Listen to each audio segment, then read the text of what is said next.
A hearty welcome to all the viewers. I, Mrs. Amita Ravi, your computer teacher, is back to continue the discussion on more about MS Word 2010. Children, in our previous video, we have learned few features of Microsoft Word. Let us quickly recall them. We learned to change the page orientation from portrait to landscape. We even learned that the page where we do the typing can be changed from size A4 to A3 to legal.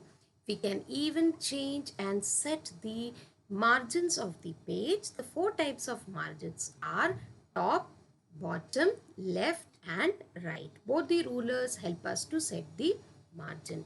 Next thing we learned was header and footer, which taught us that we can insert images or text both on the top margin as well as the bottom margin of every page of the document. Next we learn, children, to adjust the right hand side as well as the left hand side of the text before we can start typing using indentation. And last but not the least was the beautifying feature of MS Word by adding artistic borders on the four corners of the page or adding shading behind the text which you have typed. Today, in this video, we will be continuing with few more features of MS Word, and the ones which we are going to learn are column formatting, applied formatting, superscript and subscript, find and replace. So we'll be learning them both theoretically as well as practically. So let's see. Column formatting. As the name suggests, this option is used to divide our page into sections called column. We may divide our page into 2, 3 or more than that column. Children, you would have read newspapers and magazines, and you would have noticed that in newspaper the text doesn't starts from extreme left till extreme right corner. Rather, it is divided into sections so that we can accommodate more number of columns and text in our image. So let's see, this is our page which is right now on the landscape mode, and if I wish to add column in this, we'll click on the layout tab and click on the column option. This is going to show us 2 column, 3 column, left column, right column or more column option.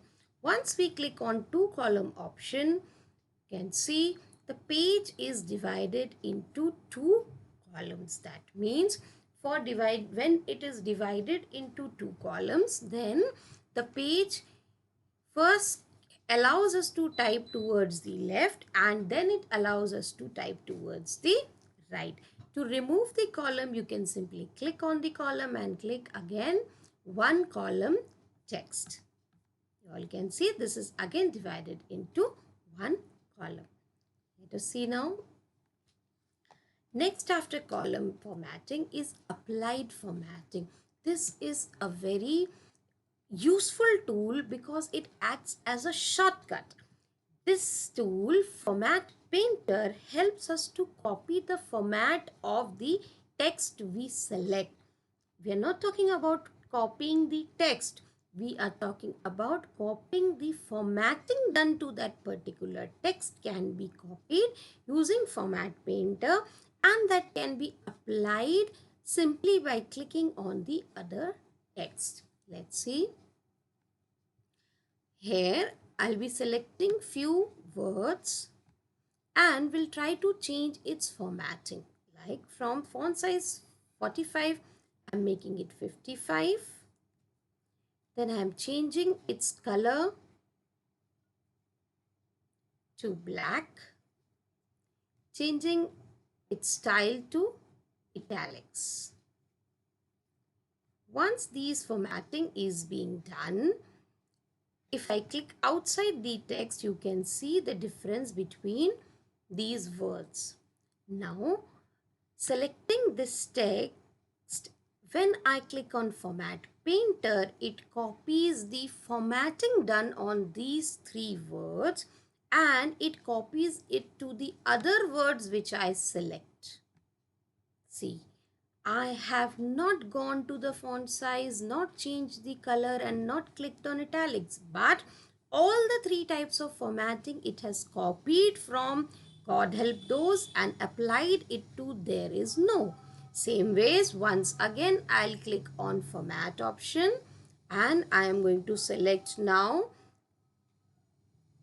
hard work. First we need to select there is no, click on format and this cursor with the brush is going to copy it to hard work dream. So isn't it a shortcut for copying the formatting, children? Try it out. Next is superscript and subscript. Children, you would have seen in your question papers, certain times there are text which are above the normal level of the text. Same ways, there are certain texts which are below the normal text. Such type of texts are known as superscripts and subscripts. Let us see it practically. If we wish to type a mathematical expression like this, 4 to the power 2 is equals to 16. To make 2 move above level, first we need to select it and then click on superscript, which is there on the home menu tab font. Simply selecting and clicking on superscript has moved 2 above the level of the text. Similarly, for typing any sort of chemical formula like basically done in chemistry, we need to move the text below the level of the normal text. I'm going to increase the size of the text so that you can see it clearly. Now we'll select 2 and click on subscript. This has moved 2 below the text level. You can see the difference here. 2 is below and here 2 is above. So with the help of superscript and subscript, you can make such type of expressions. Coming up next is find and replace. This is a very useful tool. Find option helps us to search for a particular word in a document. If you have created a lengthy document and if you wish to search for a particular word, you can type the word in the find column and search it. The companion of find is replace. It helps us to replace that particular word which find has searched for us. Let us see its utility. Here I have typed a few statements like computer is an electronic machine, computer is made of hardware and software, computer follows the instructions given. Now we are going to find out in the find dialog box by typing the word computer and click on find next. You can see here it is selecting computer and finding out and giving us. This may find even if the document is of hundreds of pages. It will find out the number of times the particular word is appearing and the places where the word is appearing. The companion of this is replace. While clicking on replace, I can change this particular word. Like I have typed in place of computer, robot. Just see, I have received a notification. All done. We made 3 replacements done. Therefore, this useful tool helps us to replace and create a new document using the same old document. Isn't it interesting? So hope, my dear children, all these interesting features of MS Word will certainly help you in creating wonderful documents. So keep reading the book, keep practicing them practically, stay safe and stay connected with your tutors. That's all for today. Thank you.